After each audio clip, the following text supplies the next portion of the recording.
Good morning students. Previous कुछ lectures में हमने लेंथ कॉन्ट्रैक्शन और उससे संबंधित कुछ प्रॉब्लम्स और न्यूमेरिकल सॉल्व किए थे।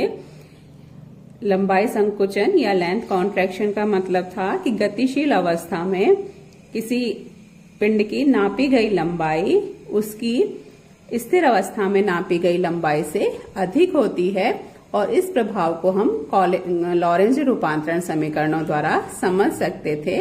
आज हम ऐसा ही एक और प्रभाव अध्ययन करेंगे जिसे कहते हैं काल विस्तारण या टाइम डायलेशन।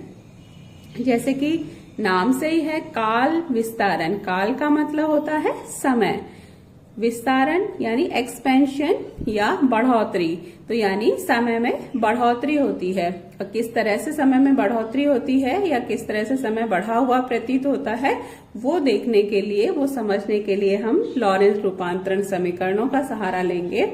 और उसके लिए सबसे पहले हम कुछ टर्म्स को डिफाइन करते हैं। उचित निर्देश तंत्र या प्रॉपर फ्रेम, तो किस निर्देश तंत्र को हम उचित या उपयुक्त निर्देश तंत्र कहेंगे? कि वह निर्देश तंत्र जिसमें नियत स्थान पर अलग अलग समय पर घटनाएं घटित हो रही हैं, या जिस निर्देश तंत्र में पिंड जिसके कारण घटना हो रही है स्थिर हो, उसे उचित निर्देश तंत्र कहेंगे। यहाँ यह इम्पोर्टेंट है कि जो घटनाएं हैं वो एक ही स्थान पर, नियत स्थान पर, फिक्स पोजीशन पर घटित होनी चाहिए, तब उस निर्देश तंत्र को जिसमें ऐसा हो रहा है उससे उचित या उपयुक्त निर्देश तंत्र कहेंगे। उचित समयांतराल या प्रॉपर टाइम इंटरवल किसको कहेंगे? उचित निर्देश तंत्र के प्रेक्षक द्वारा दो घटनाओं के बीच नापा गया समय का अंतर उचित समयांतराल कहलाएगा। या एक नियत स्थान पर घटित हो रही दो घटनाओं के समयों का अंतर, उसे हम उचित समयांतराल कहेंगे, और इसे हम τ0 से डिनोट करते हैं, τ0 से दर्शाएंगे। तो τ0 का मतलब होगा कि एक नियत स्थान पर घटित हो रही दो घटनाओं के समयों का अंतर। जैसे एक घटना मान लीजिए t1 समय पर होती, दूसरी t2 समय पर होती, तो τ0 हो जाता t2 माइनस t1, अगर वो एक ही स्थान पर घटित हो रही हो। यहाँ इम्पोर्टेंट यही है कि नियत स्थान पर या एक ही स्थान पर घटित होनी चाहिए, उस अवस्था में नापा गया समयांतराल उचित समयांतराल कहलाएगा। दूसरा निर्देश तंत्र के प्रेक्षक के सापेक्ष नापा गया समयांतराल, उसे हम τ0 से डिनोट करेंगे, और वो गतिशील अवस्था में है तो उसके सापेक्ष जो निर्देश तंत्र, जो घटना थी वो भी नियत स्थान पर घटित ना होकर अलग अलग स्थानों पर घटित होती हुई दिखाई देगी। तो हम हमेशा की तरह S और S' दो कार्टेशियन कोऑर्डिनेट सिस्टम ले लेते हैं, और ये भी मान लेते हैं कि S के सापेक्ष S' प्लस x दिशा में नियत वेग v से गतिशील है। मान लीजिए S' निर्देश तंत्र में नियत स्थान x' पर घटनाएं घटित हो रही हैं। जैसे कि कोई बल्ब रखा हुआ है, वो फ्लैश एमिट कर रहा है, तो जैसे एक फ्लैश एमिट की, कुछ समय बाद वो दूसरी फ्लैश एमिट करेगा, तो वो दो घटनाएं कहलाएंगी। ऐसे ही घड़ी है, वो किसी जैसे टिक की आवाज करी है, फिर कुछ समय बाद फिर टिक की आवाज करेगी, तो उन दो घटनाएं हैं वो उसके लिए दो घटना हो जाएंगी। तो वो एक, लेकिन ये नियत स्थान पर है S' में, तो S' में नियत स्थान पर है, इसका मतलब S' कैसा रेफरेंस फ्रेम हुआ? प्रॉपर रेफरेंस फ्रेम या उचित या उपयुक्त निर्देश तंत्र होगा। और चूंकि S के सापेक्ष S' गतिशील है, इसलिए उसमें रखी हुई घड़ी या बल्ब जिसके कारण से घटना घटित हो रही है वो कैसा दिखाई देगा? उसको गतिशील अवस्था में दिखाई देगा। तो इसलिए वो जब पहली घटना हुई तब स्थिति अलग होगी, उसके बाद वो गति करते हुए उसके सापेक्ष दूसरे स्थान पर पहुंच जाएगा, तब दूसरी घटना घटित होगी। इसलिए S के प्रेक्षक के सापेक्ष ये घटनाएं हैं, ये अलग अलग स्थानों पर घटित होती हुई दिखाई देंगी। तो S जो निर्देश तंत्र है उसमें अलग अलग स्थानों पर घटित होती हुई दिखाई देंगी, लेकिन एस डैश में वो नियत स्थान पर घटित हो रही है और एस डैश उसका प्रॉपर रेफरेंस फ्रेम या उचित निर्देश तंत्र होगा। यह हमने यहाँ ड्रॉ किया है कि ये एस निर्देश तंत्र है, उसका प्रेक्षक O पर स्थित है और एस डैश निर्देश तंत्र एक्स दिशा में ही गति कर रहा है, तो ये एक्स और एक्स डैश एक ही निर्देश तंत्र होंगे, मतलब निर्देश अक्ष इसी तरह से होंगे और Y Y dash Z Z dash एक दूसरे के समांतर होंगे। तो यहाँ मान लीजिए P पर कोई घड़ी या बल्ब रखा हुआ है और उसकी दूरी O डैश के प्रेक्षक के सापेक्ष x डैश है और उस समय पर O के प्रेक्षक के सापेक्ष P की जो दूरी है वो x1 है। कोई जैसे बल्ब रखा हुआ है तो पहली बार जब वो फ्लैश एमिट करता है उस फ्लैश को O डैश t1 डैश समय पर देखता है और O t1 समय पर देखता है। तो S के लिए उस घटना के कोऑर्डिनेट्स हो गए x1 t1 और S डैश के लिए हो गया x डैश t1 डैश।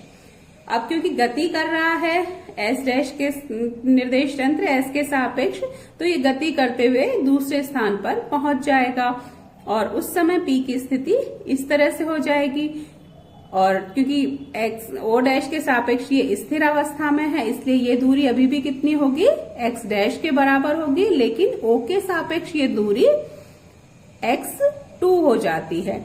और उस समय मान लीजिए यहाँ पर कोई दूसरी फ्लैश एमिट होती है, निर्देश वो जो बल्ब है वो प्रकाश उत्सर्जित करता है, तो उस समय उसके कोऑर्डिनेट्स S के प्रेक्षक के लिए x2 उसकी दूरी है और t2 वो समय जबकि उसने फ्लैश एमिट की है उसको t2 समय नोट करता है और S डैश के लिए यही हो गया उस घटना के लिए x डैश और t2 डैश, क्योंकि x डैश यहाँ भी x डैश है और यहाँ भी x डैश, क्योंकि ये नियत स्थान पर घटित हो रही है S डैश के प्रेक्षक में के लिए। तो S डैश उचित निर्देश तंत्र है, अतः इसके प्रेक्षक द्वारा दो घटनाओं के मध्य नापा गया समयांतराल उचित समयांतराल कहलाएगा और वो τ0 है, वो हो जाएगा t2 dash minus t1 dash. S के प्रेक्षक द्वारा इन्हीं दो घटनाओं को t2 और t1 समय पर नोट किया गया है, तो उसके लिए उसके प्रेक्षक O द्वारा नापा गया समयांतराल कितना होगा, उसे हम τ कहेंगे और वो t2 माइनस t1 होगा। तो यहाँ यही ध्यान रखने वाली बात है कि S डैश के प्रेक्षक के लिए ये एक ही स्थान पर घटित हो रही है और S के प्रेक्षक के लिए ये अलग अलग स्थानों पर घटित हो रही है, क्योंकि P है वो गतिशील अवस्था में होगा। अब हमें τ0 और τ के बीच में संबंध ज्ञात करना है, जिससे हम लॉरेंज रूपांतरण समीकरणों द्वारा ज्ञात करेंगे। यहाँ पर S डैश के प्रेक्षक के लिए हमें पता है कि पहली घटना घटित हुई तब कोऑर्डिनेट्स हैं x डैश और t1 डैश और द्वितीय घटना जब घटित हुई तब कोऑर्डिनेट हैं x डैश और t2 डैश।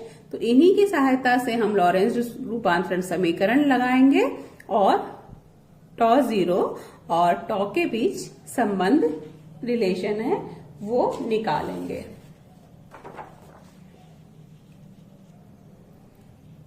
तो उसी तरीके से जैसे अभी था कि S डैश के लिए प्रथम घटना जब घटित हुई तो कोऑर्डिनेट है x डैश और समय t1 डैश और द्वितीय घटना x डैश और t2 डैश पर।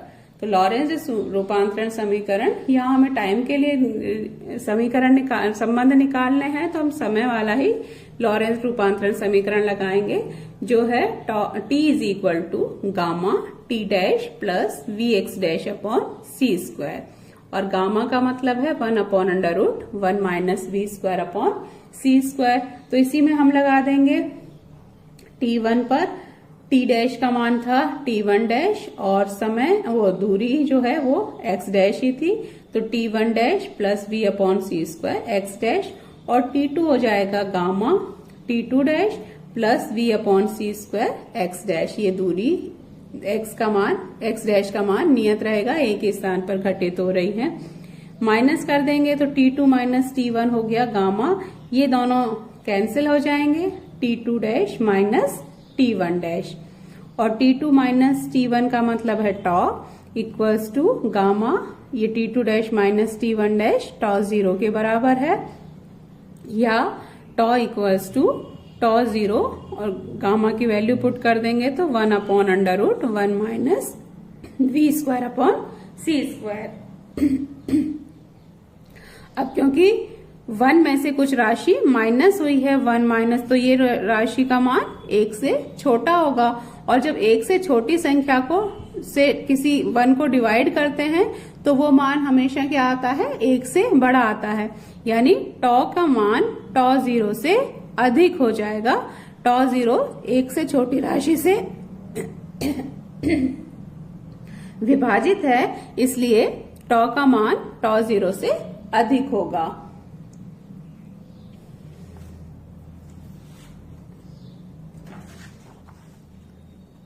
या हम कह सकते हैं कि s के प्रेक्षक के सापेक्ष जो घटना घटित हो रही है वो अलग अलग स्थानों पर घटित हो रही है, क्योंकि गतिशील अवस्था में है, तो वो जो समय नापेगा s का प्रेक्षक, वो समयांतराल उसके प्रॉपर टाइम इंटरवल या उचित समयांतराल से अधिक प्रतीत होगा, ज्यादा बढ़ा हुआ दिखाई देगा। जैसे कि अगर घड़ी रखी हुई थी तो उसकी दो टिक टिक के बीच में अगर मान लीजिए 1 मिनट का समय था, तो s के प्रेक्षक को वो समय 1 मिनट से अधिक महसूस होगा, अधिक दिखाई देगा। या s डैश में रखी हुई घड़ी s के प्रेक्षक को धीरे चलती हुई या सुस्त दिखाई देगी, और ये घटना काल विस्तारण कहलाती है कि गतिशील अवस्था में दो घटनाओं के बीच नापा गया समय उसकी स्थिर अवस्था में नापे गए घटित हो रही घटनाओं स्थिर अवस्था में घटित हो रही घटनाओं के समय अंतराल से अधिक होता है। तो इस प्रभाव को हम वही लॉरेंज रूपांतरण समीकरणों द्वारा निकाल सके थे। लॉरेंज रूपांतरण समीकरणों का ही ये लंबाई संकुचन और काल विस्तारण को लॉरेंज रूपांतरण समीकरणों द्वारा ही समझा जा सकता है। गैलीलियन रूपांतरण समीकरणों में ऐसा कोई प्रभाव नहीं होता, या इन प्रभावों को हम गैलीलियन रूपांतरण समीकरणों से नहीं समझ सकते हैं। और वही नियत वेग जो दैनिक जीवन की वेलोसिटीज होती हैं, उन पर v का मान c की तुलना में बहुत छोटा होता है, तो हम इसको नेग्लेक्ट कर सकते हैं और उस समय टॉ इज इक्वल टू टॉ 0 प्राप्त होगा, यानी काल विस्तारण की घटना दिखाई नहीं देगी।